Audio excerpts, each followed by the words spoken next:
Sí, perfecto. ¿Me escuchan, Vanessa? Sí, adelante, Bueno, adelante. bienvenidos en nombre de la Fundación. Le damos la bienvenida en nombre de la Fundación Internacional para la Libertad y de su presidente Mario Vargas Llosa, a todos ustedes por acompañarnos en este mediodía sudamericano, tarde europea. Tenemos un enorme privilegio hoy de contar con dos de nuestros héroes, todos ustedes por acompañar a Mina Machado, que es europea, es una persona a la que tanto queremos y admiramos, y también con dos de nuestros héroes, Mina Machado, que es una persona, un miembro fundador, diría, de la Fundación. Le hemos pedido a María Corina que reflexione un poco sobre lo que está pasando en Venezuela, lo que está pasando en las Américas también, y le hemos pedido a Marcel que nos ayude en esta tarea seguramente muy grata para él, dialogando con Corina. Así que muchas gracias a ambos por acompañarnos. El privilegio hoy de contar además de un enorme afecto, una gran admiración.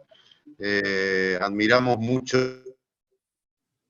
el coraje y el valor que está pasando en las Américas, a todos los que amamos la libertad en Venezuela y allí donde haya que darla.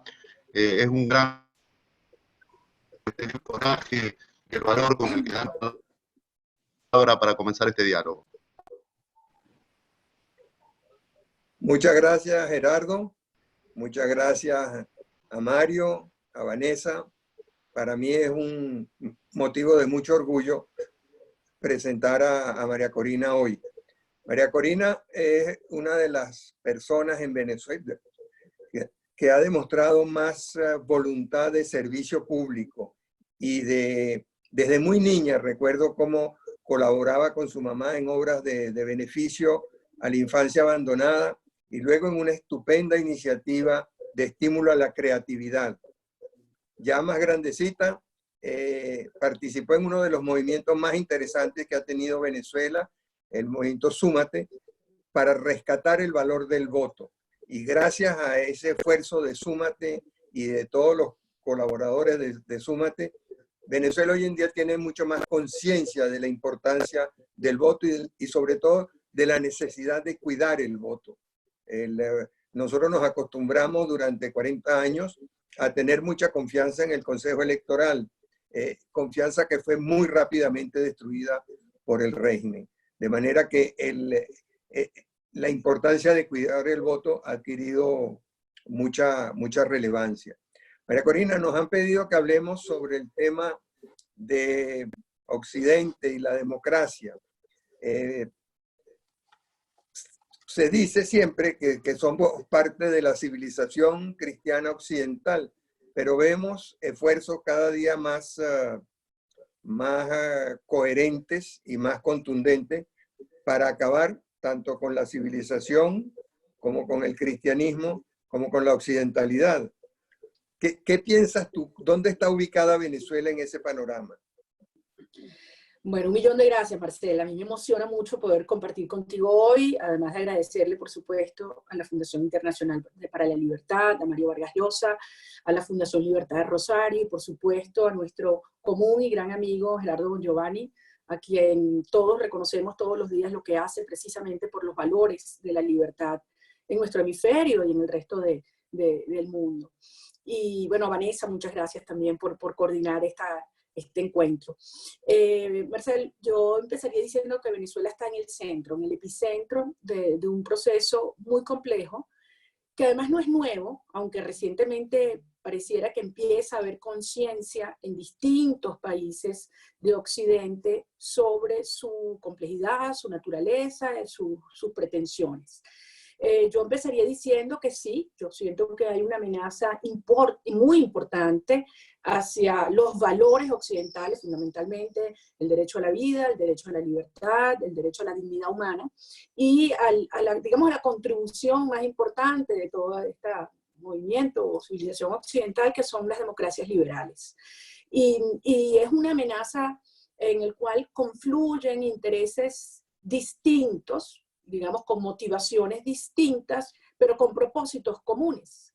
Y eso es lo que la hace tan compleja a veces de diseccionar y, por supuesto, de enfrentar y derrotar. ¿Qué quiero decir? Bueno, obviamente hay intereses geopolíticos. Ya queda clarísimo que está por una parte Cuba, por otra parte Rusia, China, Irán, Siria, Turquía, es decir, países que claramente han adoptado una posición cada vez más explícita en el plano geopolítico y no solo económico, de desestabilizar o socavar las democracias en nuestro hemisferio y en particular un propósito de soslayar o debilitar el rol de los Estados Unidos. Por otra parte, hay un conjunto de organizaciones paraestatales, muchas de ellas con vínculos criminales explícitos y claros, que se han integrado en este propósito y que han utilizado nuestro país, nuestro territorio, nuestras instituciones y nuestros recursos para crear un complejo enclave desde donde pueden expandir esas actividades, como de hecho está ocurriendo, hacia el resto de la región.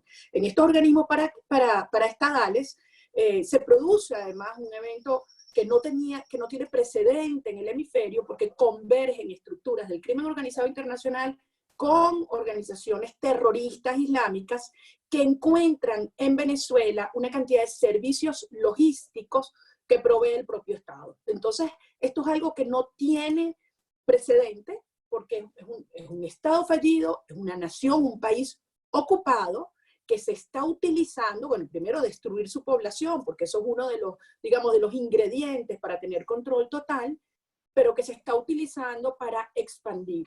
Entonces, evidentemente, es un riesgo ya en desarrollo, un peligro gigante para todos y cada uno de los países de este hemisferio, para Iberoamérica e incluso para otras regiones del mundo.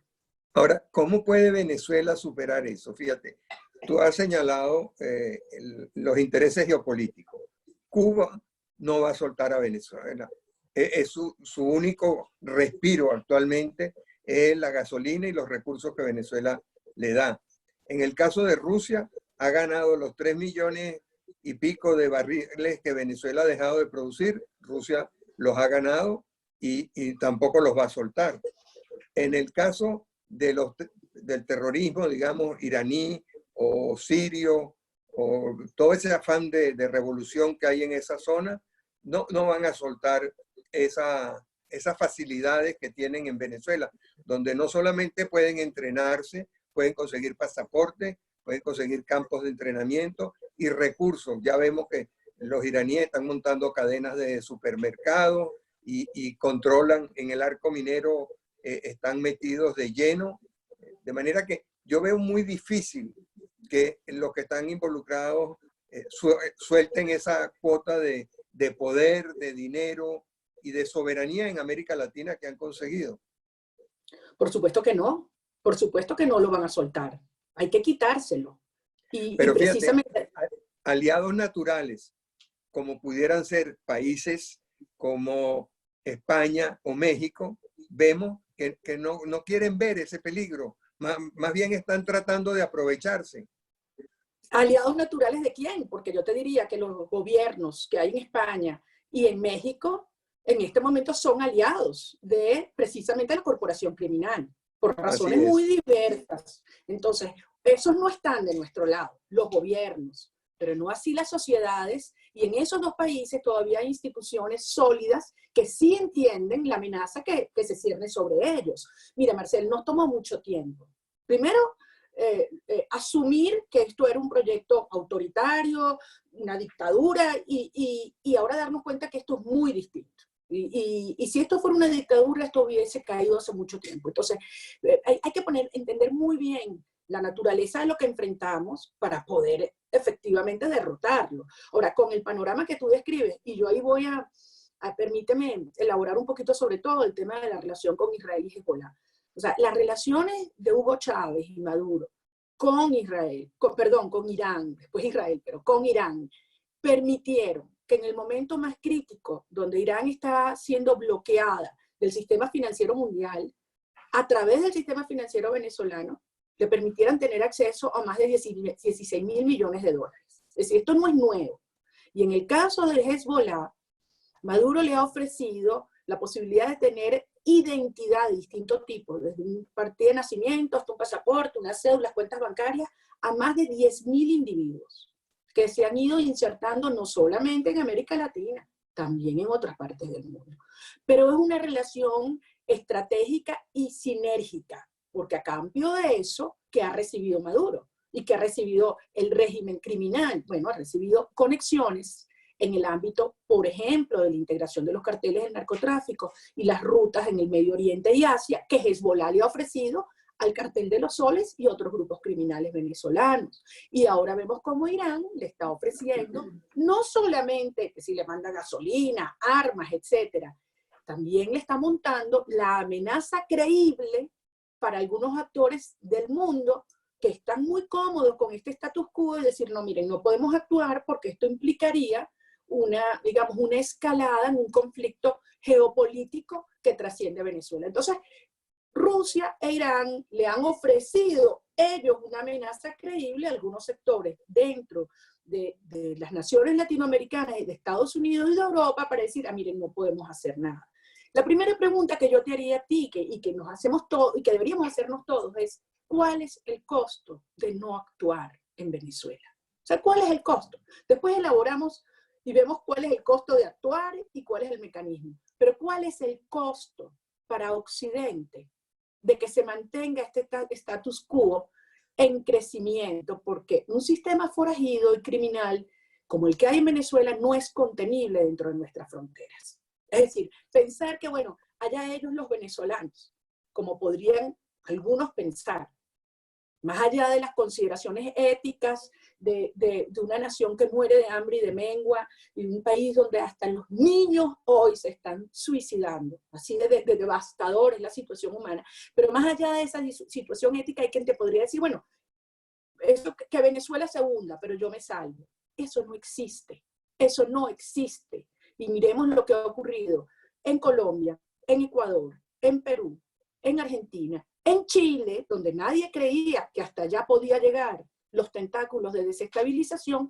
y hoy en Brasil y en Centroamérica, incluso en Estados Unidos. Entonces, la plata, los agentes, la inteligencia y la campaña comunicacional, que hoy en día es el plano más importante de las guerras no convencionales, no conocen fronteras. Entonces, esto es un tema que si no se actúa ya, la desestabilización va a esparcirse por toda la región y obviamente una pretensión de socavar la estabilidad y los valores dentro de los propios Estados Unidos.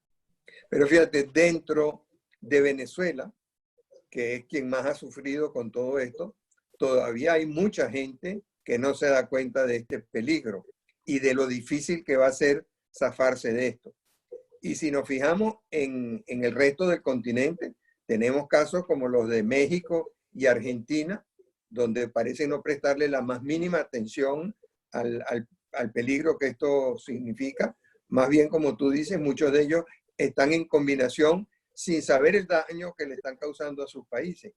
Pero, ¿qué me dices de Estados Unidos? En Estados Unidos uno observa mucha división con respecto al tema de Venezuela. De la boca para afuera, la mayoría hoy en día no puede negar la gravedad de lo que está ocurriendo en Venezuela. Pero en los hechos, hace apenas 3 años, el presidente Obama no le prestaba la más mínima atención a Venezuela. La más mínima, para nada. Tenemos el caso español, que es gravísimo, por la enorme relación, además, que hay entre Venezuela y España, y entre España y toda la América española, toda Latinoamérica. Entonces, ¿cómo despertar conciencia en Estados Unidos? ¿Cómo despertar conciencia en esa gran alianza de casi 60 países que respaldan a Juan Guaidó?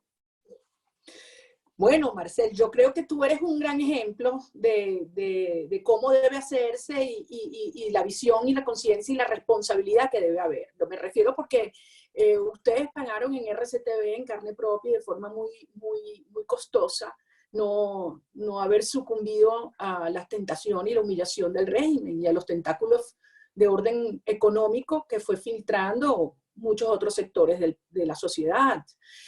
Pero ustedes hoy están de pie, mientras que aquellos que sucumbieron, vemos cómo a que se han reducido. Y eso se replica en muchos otros países. Por eso cuando tú dices que algunos no se dan cuenta, bueno, algunos sí se dan cuenta en otros países y han sido cooptados o quebrados por diversas razones que utilizan estas estructuras criminales, desde dinero hasta chantaje, extorsión, debilidad u otro. Pero yo creo que ya el tiempo de la ingenuidad, yo digo, el tiempo de la inocencia se acabó. La evidencia es contundente. Que hasta la señora Bachelet, con su trayectoria, tenga que decir las cosas que está diciendo sobre la naturaleza del régimen venezolano, Marcel, es decir, aquí ya nadie se chupa el dedo.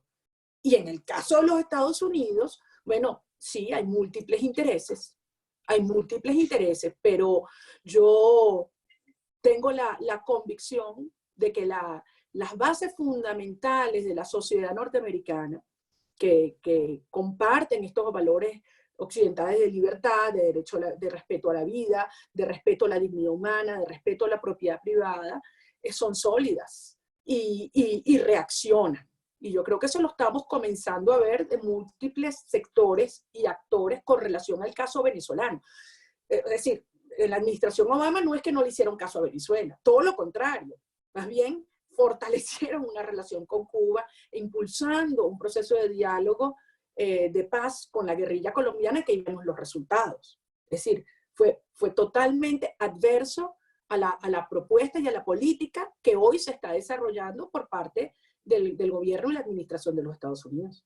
Pero fíjate, en este caso de mundo al revés que vivimos en Venezuela, nosotros nos acostumbramos durante 40 años a que las Fuerzas Armadas eran el principal garante de la soberanía venezolana y un protector a la seguridad del país. Hoy en día vemos cómo Chávez y los militares han entregado todo el reclamo del Esequibo, sin decir ni pío. Vemos cómo la persona que actúa como ministro de la Defensa del régimen de Maduro declara como árbitro electoral a quién aceptan y a quién no aceptan como presidente o como dirigente del país. ¿Cómo se zafa un país con la tradición militarista de Venezuela de esa situación? Bueno, yo creo que el punto medular que tú estás, digamos, describiendo con estos distintos eventos es que en Venezuela no hay soberanía nacional. La soberanía nacional se perdió.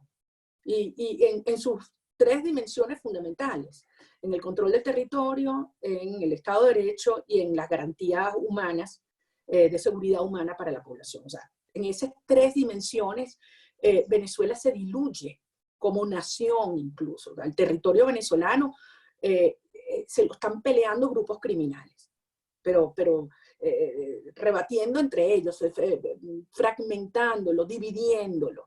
Entonces, y Venezuela, por cierto, en materia de Estado de Derecho, aparece en el último lugar en el mundo. Entonces, no hay soberanía nacional. Si tú no tienes soberanía nacional, por Dios, pues ¿cómo va a haber soberanía popular? Y te voy a decir, te voy a ser franca con relación a estas declaraciones del señor Padrino López, a la cual tú hiciste referencia, que dijo que unas fuerzas armadas antiimperialistas, revolucionarias, jamás permitirían el cambio político. Mira, yo siempre he dicho que Padrino López y el valor honestidad es un conjunto vacío, pero este destello de honestidad a mí me pareció muy conveniente, porque al final es lo que hemos dicho. Mientras el monopolio de las armas, de la plata, de los medios, del territorio, esté en manos de las mafias, no puede haber ningún proceso, digamos, de soberanía popular y cualquier cosa que se llame elecciones. Entonces, yo pienso que todos estos eventos que han venido ocurriendo, la forma como ya el régimen se quitó la máscara y se echó en los brazos de Irán, y con esta provocación que representa para Occidente, ondean las banderas iraníes en refinerías o en la sede del 6CPC en el centro de Caracas, más bien aclaran el panorama, Marcel. Porque todo lo que han sido mecanismos de distracción, de confusión y de darle una coartada al colaboracionismo y al status quo, se agota. Yo sé que hay gente hablando de elecciones todavía, de partidos que se llaman opositores. ¿Sabes qué? Que vayan y lo hagan, Marcelo. que vayan y participen, que se quiten las caretas, porque ya no tiene ninguna validez, ni ningún efecto, no solo para la ciudadanía, para los venezolanos, sino para los verdaderos aliados internacionales, porque ahí no van a obtener legitimidad alguna. Lo mismo en los fulanos diálogos. Ahí será Borrell, hablando del grupo de contacto, pero ya nadie se preocupa ni siquiera de desautorizarlo, porque está claro que por ahí no es. Cuando tú hablas de las Fuerzas Armadas, mira, durante mucho tiempo sí esperamos que se produjera algún tipo de reacción dentro del seno de las Fuerzas Armadas que restituyera la soberanía y el Estado de Derecho. Ahora, precisamente por instrucciones de Fidel Castro y ejecutadas por Chávez, ha sido la Fuerza Armada la institución más destruida e infiltrada hasta los tuétanos. El militar que medio mira mal termina preso, torturado, su familia secuestrada. Entonces, sentir o esperar que desde el seno de la Fuerza Armada vendrá el detonante para este proceso de cambio, creo que a estas alturas no es realista. Lo único que nos queda, por lo tanto, es construir una gran amenaza creíble, sustentada por fuerza real, en la cual se articulan fuerzas internas, fuerza popular, fuerza institucional y fuerzas externas, en lo que nosotros hemos llamado una operación de paz y estabilización, que algunos dicen una invasión, digo no, es una desinvasión, es una desocupación de un territorio invadido por fuerzas del crimen. Y en este sentido yo creo que se están dando pasos muy importantes y el gobierno del presidente Trump ha tomado decisiones cruciales en el sentido de construir esta amenaza creíble. Y te menciono solo tres. Uno, el 26 de marzo, cuando se hicieron públicos los 16 indictments, las imputaciones a los más altos jerarcas civiles y militares del régimen, incluyendo a Maduro y Diosdado Cabello, nada más y nada menos que por narcotráfico y terrorismo. Entonces, eso ya de por sí te pone el marco en lo que esto es, un régimen terrorista narcotraficante. Segundo, el anuncio del 1 de abril, cuando se crea esa coalición de 22 países en la operación antinarcóticos más importante que ha habido en este hemisferio, y que el presidente Trump el viernes pasado fue personalmente al Comando Sur a supervisar. Y en ese mismo contexto, un evento previo, pero que yo creo que es fundamental, que fue la activación del órgano de consulta del TIAR en septiembre del año pasado, que a mi modo de ver es el marco, digamos, jurídico por su alcance regional en el cual debe desplegarse esta operación de paz. Ahora, fíjate, yo que veo muy difícil es cómo se puede activar ninguna de esos planteamientos, de esas amenazas al régimen. Porque por otro lado veo, y ya pensando en los intereses particulares de cada país, cómo prácticamente todo el mundo está contento. En el caso de los protagonistas que señalamos antes, ya dimos las razones. Pero tenemos otro ejemplo. Colombia se está liberando mucho de la amenaza guerrillera porque esa se ha desplazado a Venezuela y entonces sus latrocinios, su robo, su violencia, su reclutamiento lo hacen desde Venezuela. Brasil, que es un país de gran vocación expansionista, y basta con ver su frontera original, como fue trazada por allá hace 5 siglos, con lo que es hoy en día, prácticamente controla todo el sur de Venezuela, porque Maduro se encargó de hacer como una frontera de todo el sur con el arco minero, y de ahí para abajo todo el mundo hace lo que le da la gana, todo el mundo menos los venezolanos. Y mientras tanto, los militares más interesados en el cartel de la droga, en el cartel de los soles, que en restablecer la soberanía y la independencia sobre esos territorios. Entonces, el único protagonista que queda, que sufre por todas partes, es el pueblo venezolano. ¿Cómo puede el pueblo venezolano insurgir contra unas fuerzas tan colosales como las que tiene enfrente? Yo estoy de acuerdo contigo que el principal costo y el dolor mayor lo sufrimos todos los venezolanos. Y además nadie puede, y es brutalmente horrible lo que te voy a decir, nadie puede decir incluso cuantificar, porque nadie sabe. O sea, nadie sabe cuántos niños cada día cruzan el umbral del daño irreversible sobre su cuerpo, sobre su intelecto, sobre su espíritu. Nadie sabe cuántos jóvenes nos están asesinando en las calles o por el FAES o estos grupos, estos escuadrones de la muerte. Es decir, nadie puede cuantificar el número de ancianos que mueren simplemente de mengua. Entonces, sí, es verdad, el pueblo venezolano es el principal doliente y el que está poniendo el costo más grande. Pero verlo desde una perspectiva, digamos, como la que tú describes, a mi modo de ver, sería un error garrafal en el sentido de que estos países dicen, bueno, yo me he más o menos protegido, más o menos bandeado. Porque está claro que eso no es así. Marcel, ¿cuántos actos terroristas han habido en los últimos 2 años en Colombia? ¿Dónde se producen? Es decir, ¿dónde se financian? ¿Dónde se coordinan y dónde se protegen? ¿Cuál es el grado de destrucción que está provocando en la propia economía o los daños que se han hecho en la economía de Colombia, que te lleguen de repente 2 o 3 millones de migrantes, que sí, podrás decir, bueno, con el tema del coronavirus eso se ha contenido en algo, pero eso no es sostenible, porque un país no va a morir de hambre y la frontera de Venezuela es profundamente porosa.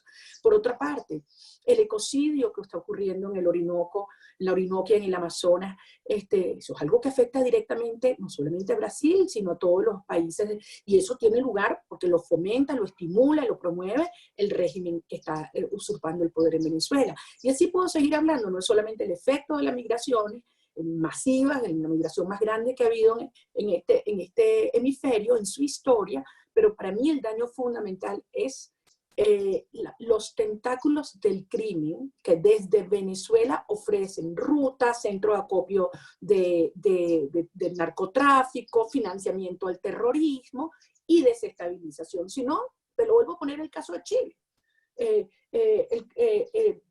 gobierno chileno y la sociedad chilena se negaba a creer que a tantos kilómetros de distancia el régimen venezolano podía provocar lo que provocó.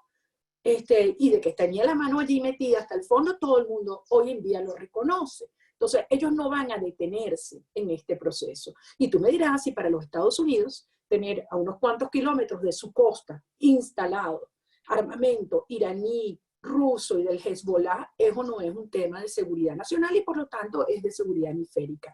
Así que yo creo que cualquier reflexión de esa naturaleza diciendo, mira, visto de una perspectiva convencional, me agarro parte de la Amazonas venezolana o les mando para allá la guerrilla. Hoy en día estas redes criminales son transnacionales y tener metido en el corazón del hemisferio un estado fallido, un estado criminal vinculado a estos actores extrahemisféricos no es admisible y no puede ser soportado y sostenido por Occidente. Pero sin embargo tienen 22 años soportándolo. O sea, ¿hasta cuándo vamos a tener que esperar? Bueno, porque durante muchos años, como tú bien decías antes, se negó lo evidente. Yo no quiero especular cuáles fueron las razones por qué las administraciones anteriores le dieron la espalda. Bueno, porque se la dio la de Dilma Rousseff y la de Lula y la de Kirchner y todo eso, lo tenemos clarísimo. Y el Foro de Sao Paulo llegó a tener en el año 2009 14 jefes de Estado y primer ministros simultáneamente en este hemisferio. O sea, estos tipos realmente avanzaron. Y ellos se protegen, se defienden, se financian y no paran nunca. Han tenido retrocesos muy importantes. Acaba de haber uno incluso en República Dominicana, pero también ellos retoman espacios, como el caso de Argentina. Y obviamente le tienen la vista puesta a Colombia, a Chile, a Brasil. O sea, eso no va a parar. Para ellos, lograr el cambio o tomar el control del gobierno de estos 3 países es absolutamente prioritario y para eso necesitan a Venezuela. O sea, Venezuela se ha convertido en el epicentro de toda esta actividad desestabilizadora con financiamiento tan oscuro y tan criminal como lo que hemos estado describiendo. Entonces, ellos se han cambiado la fachada, como el socialismo está tan desprestigiado, quizás no tanto como se lo merece, pero muy desprestigiado. Fíjate, ya le cambian el nombre al Internacional Socialista, la llaman Internacional Progresista y crean el Grupo de Puebla para remozar el Grupo de Sao Paulo, pero son los mismos y ya además ha quedado claro sus vínculos incluso con el narcotráfico, algo que ellos cuidaban y negaban antes, ¿no? Entonces, yo sí creo que han habido cambios muy importantes en la conciencia de las sociedades de Occidente, incluyendo la española, porque tú recordarás cuántas veces a nosotros nos decían España no es Venezuela, Argentina no es Venezuela, México no es Venezuela, como dijimos nosotros hace 20 años, Marcel, Venezuela no es Cuba.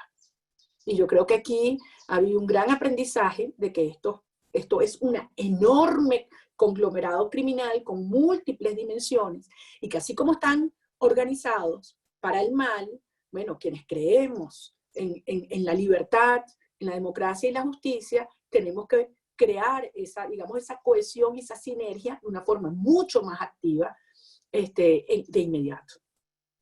Pero yo siento que hay mucho más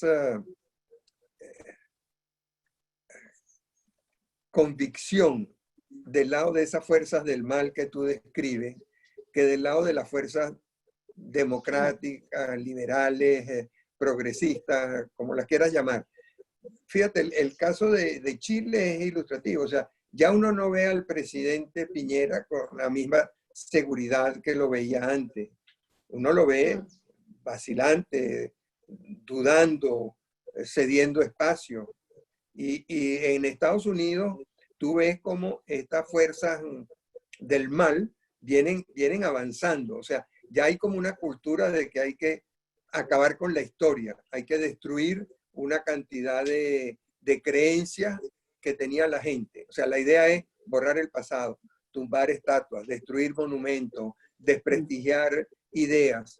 Y del lado, digamos, humanitario, liberal, uno no ve una contrapartida similar. Sí, yo te entiendo y la verdad es que es indignante ver cómo hay actores en el sector de medios de comunicación, en el sector económico, en la academia, incluso en las iglesias y desde luego en la política, que en Venezuela y en otros países son parte de esta estrategia. O sea, porque al final, que lo haga Hezbollah, que lo haga el Foro de Sao Paulo, que lo haga la guerrilla colombiana, para eso esa es su dinámica. Ahora, que en teoría, digamos, demócratas formados con los valores occidentales se presten a esta gran operación es indignante y hay muchas razones, Marcel. Y hay que entender que aquí hay mucha gente haciendo mucha plata. Y no todos en el caso venezolano se visten de rojo. Y muchos están alrededor. Grandes especuladores financieros financiando muchas de estas organizaciones.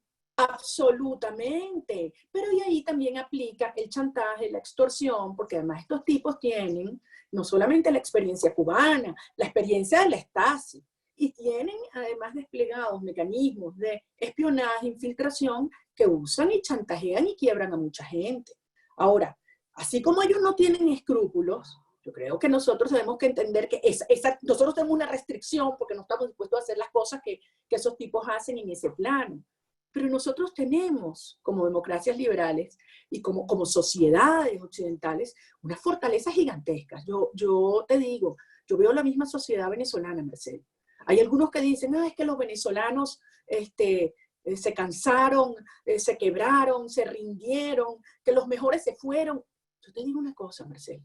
Esta lucha la hemos dado y la dimos prácticamente solos durante 20 años. La sociedad venezolana ha aguantado, y tú eres un ejemplo de ello, y la inmensa mayoría de los ciudadanos, que a pesar del chantaje, de la humillación, del engaño, de la traición reiterada, de uno y otro lado, no nos hemos quebrado y nos hemos crecido ante esta realidad.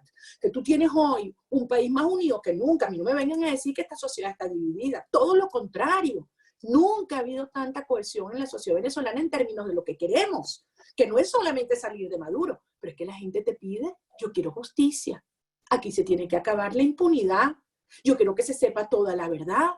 Y no quiero volver a un esquema de sumisión de la sociedad a un Estado rico y propietario de cuánta cosa se produce en este país. Todo lo contrario, es decir, ha habido, y yo de esto estoy convencida, Marcel, porque tú sabes que mi vida es recorrer el país y hablar con los venezolanos de todos los sectores, ha habido una un entendimiento, una concientización de que necesitamos una ruptura histórica con políticas y con males y prácticas que venían incluso mucho antes que Chávez. Estatismo, centralismo, populismo, clientelismo, militarismo y socialismo. O sea, nunca como hoy la sociedad está clara y ávida de un cambio de esta magnitud. Para mí eso es algo profundamente esperanzador y me produce un gran orgullo. Y esto ocurre también en otras sociedades. Y yo tengo mucha esperanza que los Estados Unidos no se va a dejar penetrar y engañar ante una operación de esa naturaleza. Y la gente ha salido a defender su cultura, sus imágenes y creencias religiosas.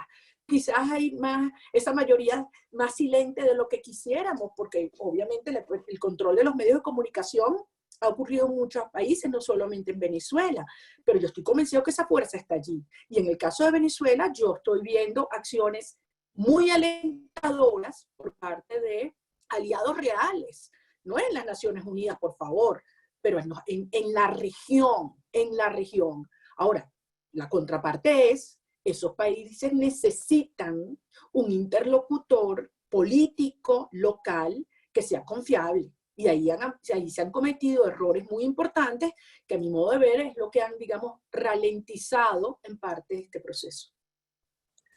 Fíjate, estamos ya muy cercanos a tener una elección presidencial en los Estados Unidos. ¿Qué impacto crees tú que va a tener eso sobre la causa venezolana? Bueno, podría ser muy grande. La verdad es que la posición que ha tenido la administración Trump es clarísima. Yo sí hubiese querido que se tomaran acciones mucho antes de que comenzó esta administración y mucho más rápido. Y la verdad, como tú decías antes, los tiempos de Venezuela no los tienen ningunos otros. Al fin y al cabo, los muertos los estamos poniendo nosotros. La destrucción del patrimonio familiar, una generación que crece prácticamente en el abandono. Es decir, nosotros tenemos una urgencia que es mucho mayor que la de los otros países. Y en el caso concreto de la administración de los Estados Unidos, yo creo que se perdió tiempo escuchando y creyendo una tesis de cambio político en Venezuela que provenía de algunos actores locales que resultó ser totalmente, digamos, sin sustento alguno. Y creo que eso ha hecho perder unos 18 meses que han sido cruciales, porque nunca como en estos 18 meses estaban alineados los intereses, digamos, pro democracia y pro Venezuela en toda la región. Ahora bien, yo siento que esa ventana de oportunidad está abierta. Yo creo que hay claridad en sectores clave de los Estados Unidos sobre la amenaza que se cierne sobre Estados Unidos de mantener este sistema, este régimen instalado en el hemisferio. Creo que no es solamente un tema de un candidato o un equipo presidencial, sino que en los Estados Unidos hay instituciones muy sólidas, tanto en las fuerzas vinculadas al estamento militar, como al estamento económico, como a las voces de la sociedad civil y desde luego en el Congreso. Entonces, para mí queda muy claro cuál es la política de la administración de Donald Trump. Además, las actuaciones por parte del Departamento del Tesoro y del Departamento de Justicia me parecen muy atinadas y han sido diseñadas con una efectividad quirúrgica. Ahora no tengo claro cuál es el panorama con la candidatura de Joe Biden, salvo algunas declaraciones que preocupan sobre su relación con Cuba. Ahora, te repito, creo que el Congreso de los Estados Unidos ha mantenido una posición bipartisana y firme, y me imagino que eso también proviene de que toda la comunidad de inteligencia pues ha ofrecido mucha más evidencia de la que podemos tener incluso los propios venezolanos sobre las naturalezas criminales del régimen instalado aquí y de los riesgos para Estados Unidos. Fíjate, estos regímenes genocidas han demostrado una capacidad de mantenerse en el poder que llama la atención. O sea, Cuba tiene más de 60 años viviendo su tragedia. Corea del Norte lo mismo. Mira todo este horror que hay ahora en Siria. Tienes el caso de Zimbabue, tienes el caso de Somalia. De manera que pareciera muy difícil zafarse de esto, a menos que haya o una rebelión interna, cosa que que no pareciera que va a ocurrir, me gustaría tu comentario sobre eso, o una coalición internacional que de alguna manera resuelva el problema. ¿Qué opinas de estas dos posibilidades? O las dos cosas,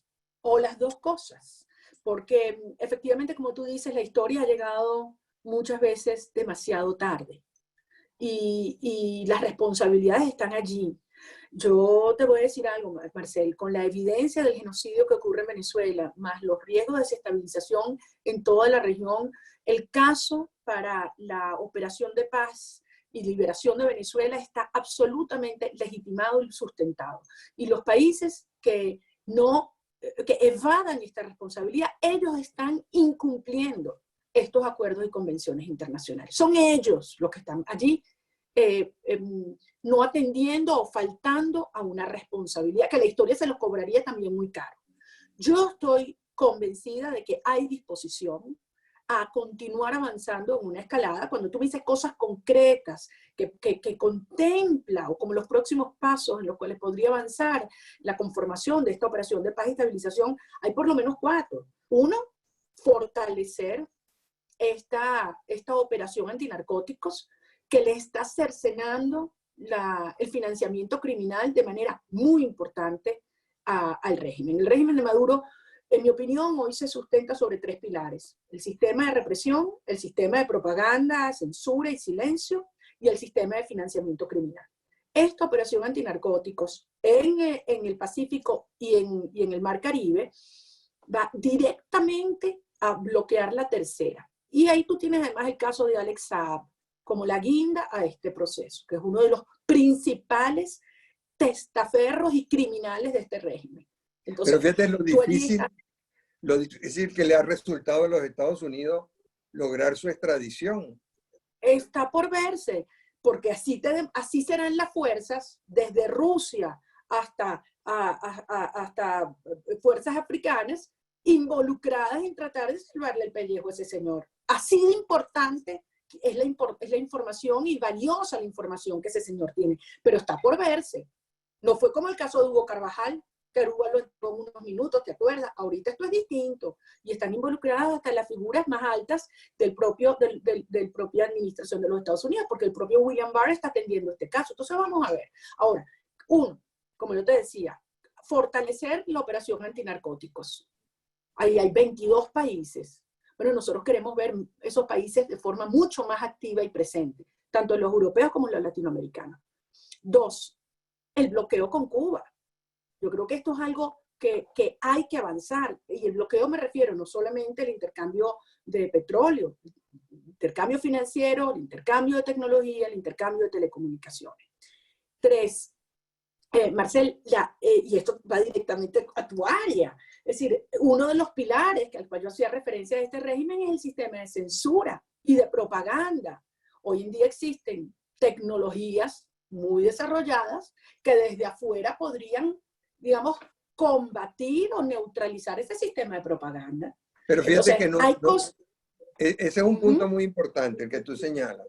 Pero fíjate, hasta ahora no ha ocurrido nada, y más bien el gran artífice de esa tarea de propaganda, que es el señor Jorge Rodríguez, es el único alto funcionario que no está en ninguna de las listas de sancionados. O sea, pero metieron ahorita el de Conatel, Marcelo. Lo acaban de meter hace unos días. Sí. Y te voy a decir una cosa, para mí, el daño más grande que se le ha hecho en estos últimos tiempos a ese sistema de propaganda fue precisamente la sanción de DirecTV, porque el régimen lo sacaron, pero hay 26 canales del régimen a través de los cuales hacían todo su programación y su censura. Entonces, claro, vamos a ver qué pasa, porque dicen que el régimen está comprando otro satélite, comprando una empresa, o sea, están reaccionando. Pero yo estoy de acuerdo contigo. Yo creo que ya ha habido suficiente tiempo para que se hagan cosas en esa materia. No se han hecho, Marcel, es verdad, y esa es la presión que estamos poniendo. Ahora, yo creo que lo que hay que entender, porque mucha gente piensa que esto es, oye, un conflicto convencional, donde el plano del terreno es donde se lucha la mayor parte de esta guerra. Y no es así, En las guerras no convencionales, el plano de la inteligencia, del ciberespacio, de la opinión pública, de la justicia y la policía internacional y de los mercados globales son fundamentales. Y en ese sentido se está avanzando. No con toda la coordinación que deseáramos, y yo te repito lo que te dije antes, yo creo que aquí hay responsabilidad del liderazgo político venezolano, porque se han enviado mensajes contradictorios y han habido errores muy importantes en la política interna que han generado desconfianza en muchos de esos aliados, como el 30 de abril, como retomar diálogos bajo el auspicio del Reino de Noruega en Barbados, el diálogo número 12, y de espalda a estos aliados internacionales, como plantear el regreso en septiembre de los exdiputados chavistas a la Asamblea Nacional, una cosa loca que yo no puedo entender a quién se le ocurrió, en el cual el actual directivo de la Asamblea Nacional trajo de vuelta y aplaudió el regreso de exdiputados chavistas que fueron y se agarraron la Asamblea del 5 de enero. Y más recientemente, esos sectores que están hablando de participar en farsas electorales bajo la égida del señor Padrino López. Entonces, pero fíjate la fuerza que tienen estas farsas. A raíz de la elección popular de la Asamblea Nacional, donde las fuerzas democráticas apabullaron al régimen, a pesar de todas las trampas y diferencia de recursos que había, el régimen inventó una supuesta Asamblea Nacional Constituyente, a la cual se le ha permitido operar, incluso internacionalmente. Bueno, esa Asamblea Nacional Constituyente no ha revisado todavía ni una coma de la Constitución. O sea, ¿qué más demostración de la farsa que era? Y ahí está, no pasa nada. No, sí pasa. Sí pasa. ¿Qué pasa mucho. Cuéntame. Pasa mucho. Tú tienes un país que repudia de manera unida y cohesionada este sistema. Pasa que tú tienes 60 países que no te reconocen esas instancias, y pasa que tú tienes unos mercados globales que tienen a Venezuela absolutamente aislada. Marcela, la producción de petróleo está por debajo, tanto las fuentes oficiales como las secundarias, por debajo de 400.000 barriles diarios. Hace 75 años producíamos más, es decir, Venezuela ya no es un país petrolero. Este régimen está mucho más débil, claro. Los tipos, lo único que les interesa es tener armas y capacidad de reprimir. Eso es verdad. Pero María Corina, eso no es fruto del bloqueo ni de las sanciones. Eso es fruto de la incompetencia de los militares que manejaban la industria petrolera. Las dos cosas. Sin lugar a duda, la destrucción y la caída en la producción petrolera comenzó cuando convirtieron a PDVSA en la empresa más corrupta y criminal, porque hasta para el narcotráfico y el lavado de dólares se la han convertido. Pero hoy en día tú tienes todos los tanques y todos los patios de almacenamiento en Venezuela al tope porque no pueden colocarlo.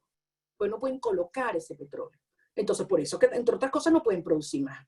Entonces, si hay un proceso de aislamiento, que eso lo están tratando de compensar con la vía de la extracción criminal de los lingotes de sangre, del coltán y de otros minerales, es verdad, pero también hacia eso están dirigiendo las sanciones. Y si no, mira estas últimas muy interesantes que salieron del Departamento del Tesoro hacia los capitanes de los buques iraníes. O sea, esto es en serio. O sea, esto es en serio. Vayan, pues, vayan. Y fíjense cómo están llegándole a los testaferros de los testaferros de los testaferros. Porque se va a saber, Marcelo. Y esto es una cosa que a los venezolanos nos debe dar cierta tranquilidad. Aquí se va a saber todo. Se va a saber todo. ¿Cuáles eran los vínculos y los canales de quebrar sectores de la sociedad que cuando esto se sepa va a dar una explicación clara de determinados comportamientos de unos y otros? Y por cierto, no todos políticos, Marcelo, porque aquí vemos un grupo de pseudo empresarios, porque empresarios no son, que se autocalifican como de oposición, pero que están planteando un apaciguamiento. Chicos, algunos llegaron a plantear el modelo chino para Venezuela como una gran oportunidad. Entonces, mira, yo creo que aquí hay que entender que han habido muchos intereses, muchos actores, pero que todo se va a saber. Y la justicia internacional está funcionando y creo que la cantidad de información que tiene el sistema de justicia de los Estados Unidos no ha dado tiempo de procesarla, pero ya se jalaron, a mi modo de ver, los hilos claves y eso no se va a detener. Y aquí Pero va a haber mucha gente que va a tener que explicar. ¿Tú no crees que en Hispanoamérica y en España hay un poco la creencia en ese viejo sarcasmo atribuido a Lord Keynes de que a largo plazo todos estamos muertos, que lo que importa es el corto plazo? Y tú ves la actuación de muchos, eso, mira, ¿qué me importa si dentro de 20 años o 30 años se sabe toda esa verdad? Ya yo no estaré ahí.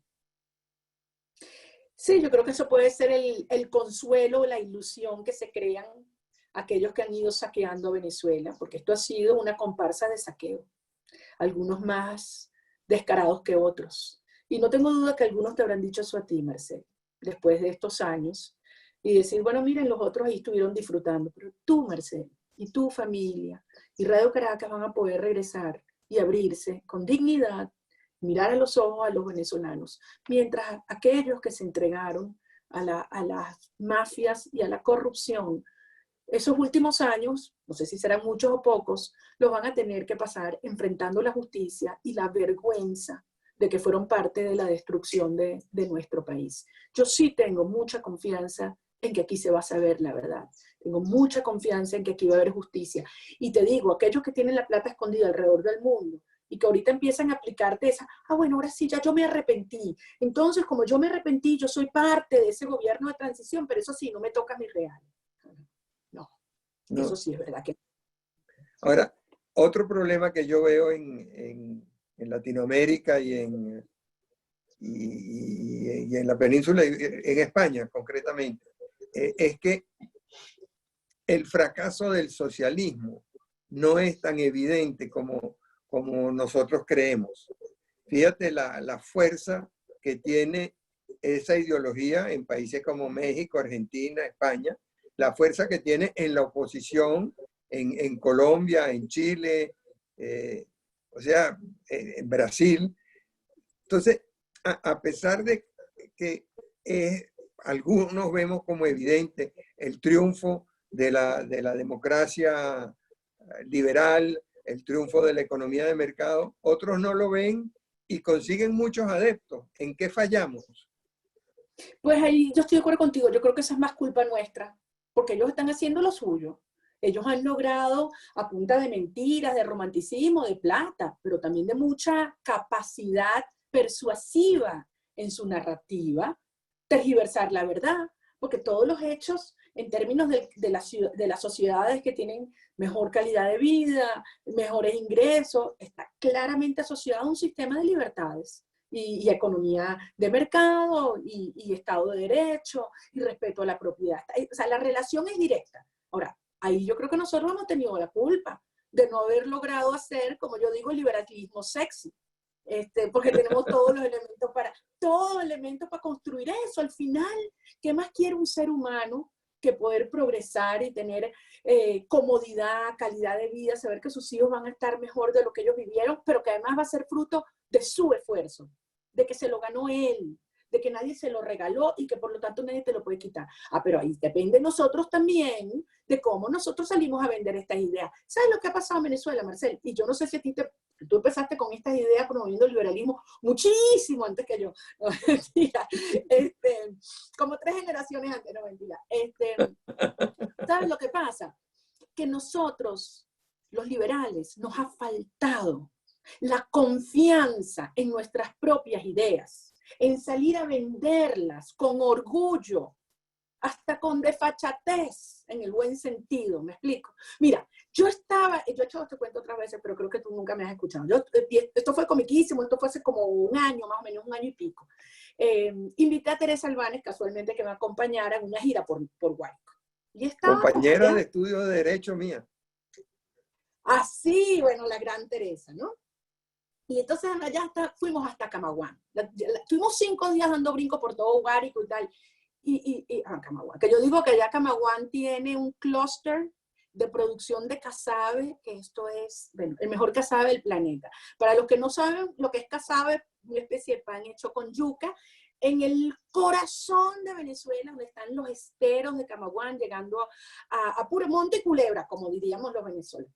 Entonces llegamos allí, tenemos una asamblea con productores de casabe, con campesinos, agricultores, etcétera, y de repente se para un chamo, este era uno de los líderes y coordinadores de eventos, con su camisa de evento y tal, y agarra y dice, mira María Corina, como decía Adam Smith en La riqueza de las naciones, la verdadera... Y el chamo empieza a hablar, y yo empiezo a llorar, y yo de repente veo a Teresa, y ella está llorando también. Yo digo, tú ves lo que yo te digo. O sea, quizás, bueno, la gente de altísimos ingresos, que tienen sus grandes negocios históricamente con los gobiernos de turno, tú dices, no, es que allá en la Venezuela profunda no compran esas ideas liberales, porque el país está acostumbrado a que le regalen. Mentira, Marcelo. Mentira. Tú vas y hablas con el campesino, con el productor, con la ama de casa. Lo que más detesta hoy en día es la idea de que te lancen una bolsa de comida con la cual te están comprando tu dignidad y tu libertad. La mamá venezolana quiere poder ir al mercado a la hora que le da la gana, a comprar lo que le da la gana, de la marca que le da la gana, y se lo ganó ella. Y no hay nada más, o sea, ninguna dinámica es más cooperativa que el mercado. Entonces eso que dicen, ¿no? De que la solidaridad es monopolio del socialismo, mentira. El socialismo es lo que quiere todo el mundo junto, pero hundido. Si algo nos provee como sociedad la posibilidad de surgir y de tener riqueza en todos los planos, desde luego la riqueza material, pero la riqueza espiritual, la riqueza intelectual, la riqueza cultural, la riqueza de la comunidad que se apoya, que se estimula, que se protege, es por supuesto en los mercados y la familia. Y esos son los valores que nosotros promovemos. Mira, se nos está terminando el tiempo, pero la inmensa mayoría de las preguntas que tengo van orientadas en el siguiente sentido.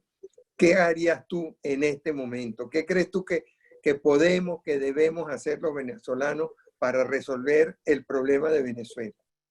¿Qué propones de Venezuela, tú? ¿Cómo lo de Venezuela, de Venezuela, de Latinoamérica y de Occidente, porque eso es lo primero.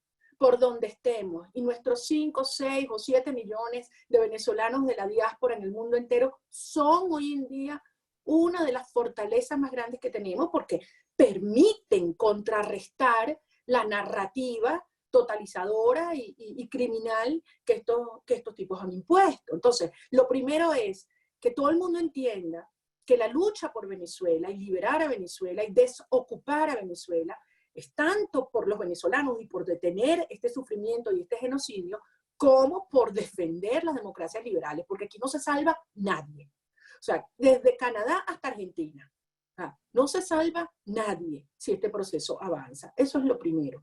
Lo segundo, yo creo que hay que desmontar, y eso no hemos avanzado mucho, pero creo que hay que hacerlo de una forma mucho más firme, sin tolerar engaños, aquellos, digamos, iniciativas que recurrentemente regresan de, el grupo de contacto, el diálogo no sé dónde, el régimen va a negociar. Olvídense de esto. Estos son unos criminales que tienen a Venezuela secuestrada. Y cuando el secuestrador está así, asfixiando al rehén, solo suelta el arma cuando es confrontado por una fuerza superior. Y hay que construir, por lo tanto, esa fuerza superior. Hay que entender cuáles han sido los inhibidores y los aceleradores de esa acción, esa coalición de paz y liberación. Algunos efectivamente no están bajo nuestro control, pero hay otros que sí.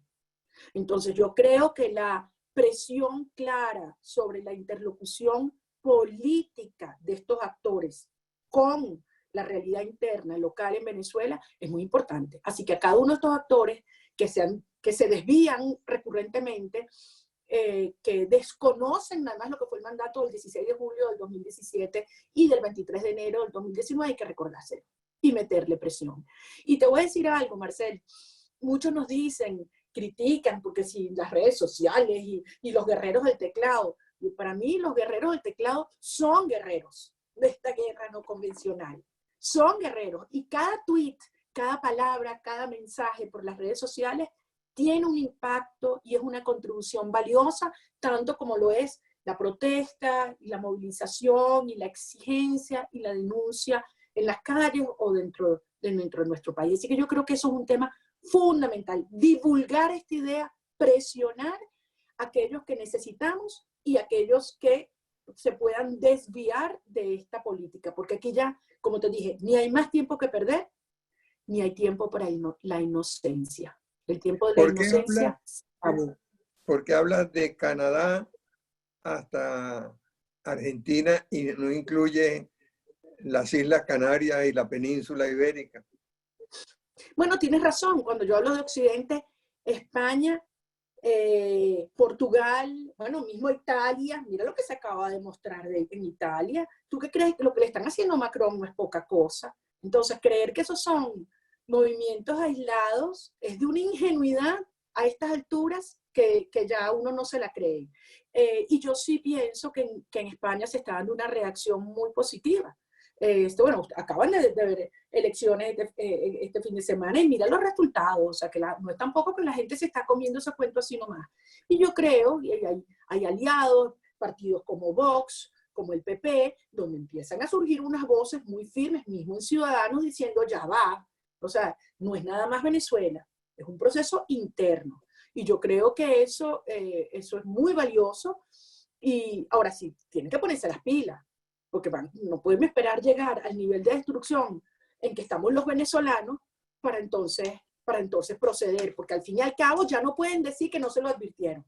A nosotros nos los advirtieron los cubanos. Y yo debo decir una cosa, Marcel, tenemos que hacer un acto de reflexivo y de autocrítica, porque nosotros siento que como sociedades no defendimos suficiente al pueblo cubano durante todas estas décadas. Debimos haberlo hecho mucho más.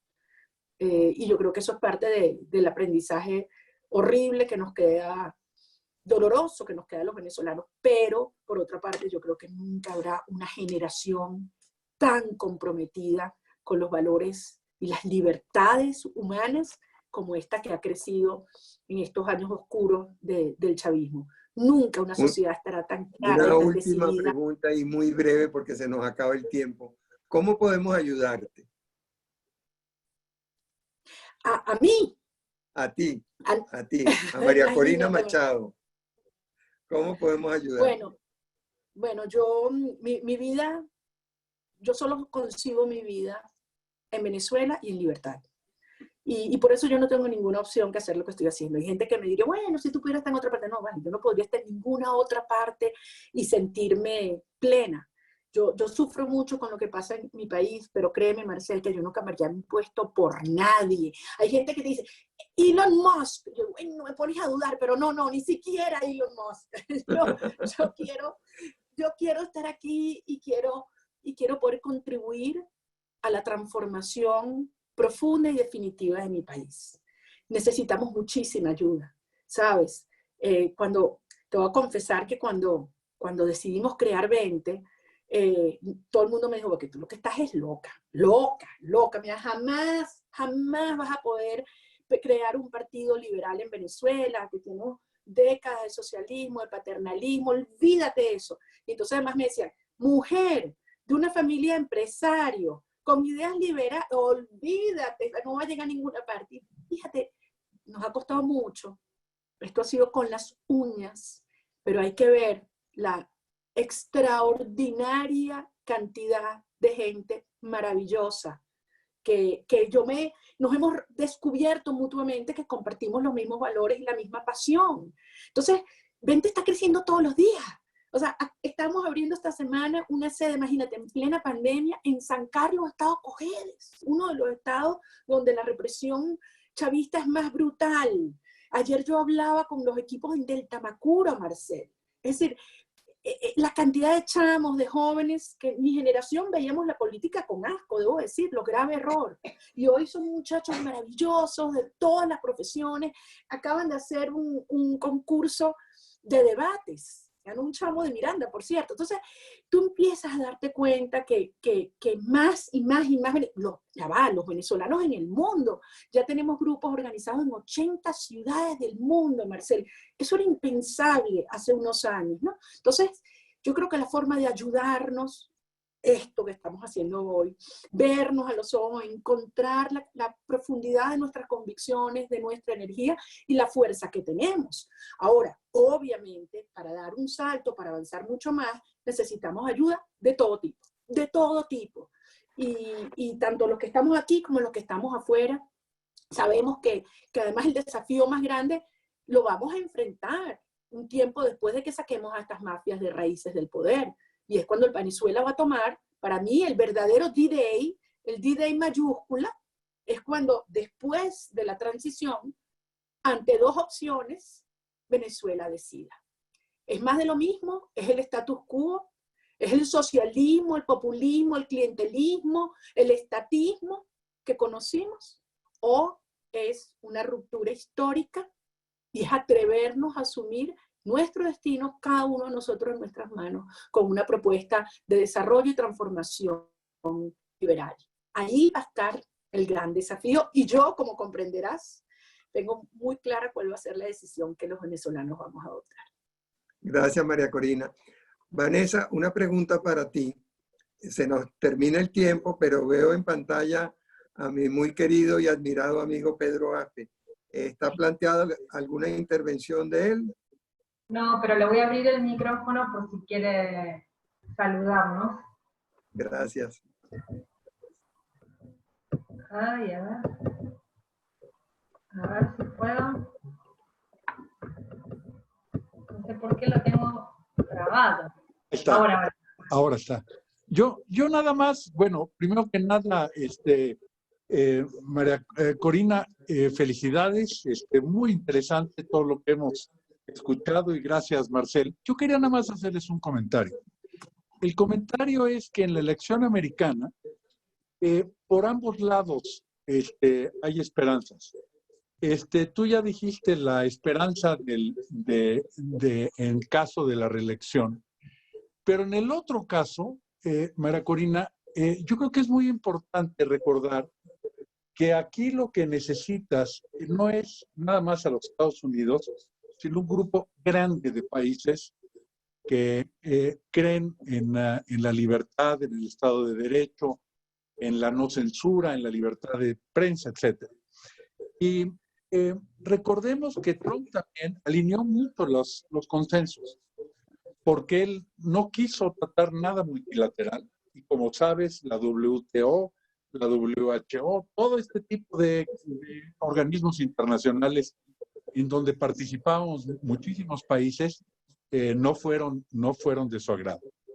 Entonces, nadie tiene idea qué va a pasar en la elección, pero yo sí te haría pensar que en el caso en que fuera Biden, él cree mucho en el multilateralismo, en las instituciones multilaterales, y cree mucho en estos tipos de cosas. No puede ir un solo país junto a ayudar a un país hermano, sino tiene que hacer un cúmulo de países. Entonces, yo creo que en noviembre, en la elección americana, se vaya para donde se vaya, no tenemos idea, va a haber mucha oportunidad. Como que sentí que de aquel lado no estabas tan optimista. Hay que levantar el ánimo de esto. Gracias.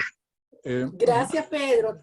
Quiero ser muy, muy clara. Efectivamente, las señales que hemos recibido del otro lado no son las mismas. Ahora, ¿qué puede pasar después? Estamos entrando en el plano de la especulación. Pero yo sí coincido contigo, Pedro, es que debe ser una instancia multilateral, pero regional.